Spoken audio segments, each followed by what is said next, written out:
जय श्री राधे, जय श्री कृष्ण, जय माता दी। म यस्तो कश्यप पाण्डे। भगवानको असीम कृपा तपाईँ अनि तपाईँको परिवारमा बनिरहोस्, यही नै शुभकामना। आदरणीय महानुभावहरू, आज थोरै फरक प्रस्तुति लिएर आएँ। फुलको आँखामा फुलै संसार, काँडाको आँखामा काँडै संसार। आदरणीय महानुभावहरू, यहाँहरू कतिजना चिसो पेय पदार्थको, जङ्क फुडको, विशेष गरेर चटपटे र पानीपुरीको पारखी हुनुहुन्छ? कतिजना हुनुहुन्छ? तपाईँ जतिजना हुनुहुन्छ, आज मलाई हेर्दै हुनुहुन्छ नि, जतिजनाले मेरो भिडियो हेर्नुहुन्छ, 70% व्यक्ति पाइल्सको शिकार हुनुहुन्छ। तपाईँलाई विश्वास लागेन?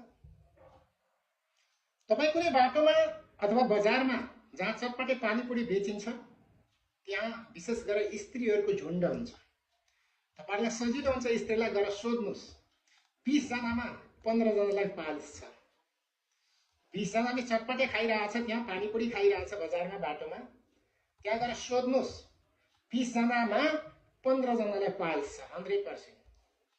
र तपाईहरु पनि मलाई जतिजनाले हेर्दै हुनुहुन्छ नि मेरो भिडियो, र जो व्यक्ति चटपटे प्रिय हुनुहुन्छ, जो व्यक्ति पानीपुरी प्रिय हुनुहुन्छ, तपाईँ 100 मा मलाई हेर्ने व्यक्ति 100 मा 60 जनालाई पाइल्स छ, पेटको समस्या छ।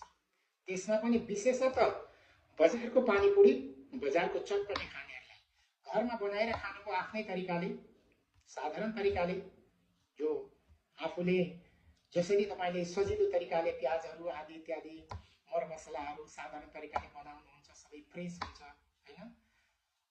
तपाईले घरमा बनाएर खाएकोमा आपत्ति छैन, तर जो व्यक्तिहरू बजारको चटपटे खानुहुन्छ, बजारको पानीपुरी, 100 मा 60 देखि 70% व्यक्ति पाइल्सको शिकार हुने हो भइसकेको छ। छैन भने पनि भोलि हुन्छ। तपाईको पेटमा कब्जियत सुरु भइसकेको छ, तपाईको पेटमा समस्या सुरु भइसकेको छ। मेरो कुरामा विश्वास लागेन? तपाईहरु जतिजनाले मलाई हेर्दै हुनुहुन्छ, 60% चटपटे र पानीपुरीको पारखी जो हुनुहुन्छ, तपाईहरु 60%, 100 मा 60 मलाई हेर्ने, मेरो भिडियोलाई हेर्ने 100 मा 60% व्यक्तिहरू पाइल्स सम्बन्धी रोगबाट ग्रसित हुने तर्खरमा हुनुहुन्छ या भइसकेको छ। त्यसमा पनि जो व्यक्तिहरू बजारको, रोडको, खुल्ला ठाउँको पानीपुरी खानुहुन्छ, त्यहाँ त गएर तपाईले टाउको गर्नुहोस्, 20 जनामा 15 जनालाई पाइल्स, 15 जनालाई पाइल्स छ 100%। आफ्नो आनी र बानीलाई सुधार्नुहोस्। जब जीवनमा एकचोटि पाइल्स हुन्छ नि, बस फेरि तपाईको जीवन सकियो। यो कुरा ख्याल गर्नु होला। तपाईले आँखामा आँसु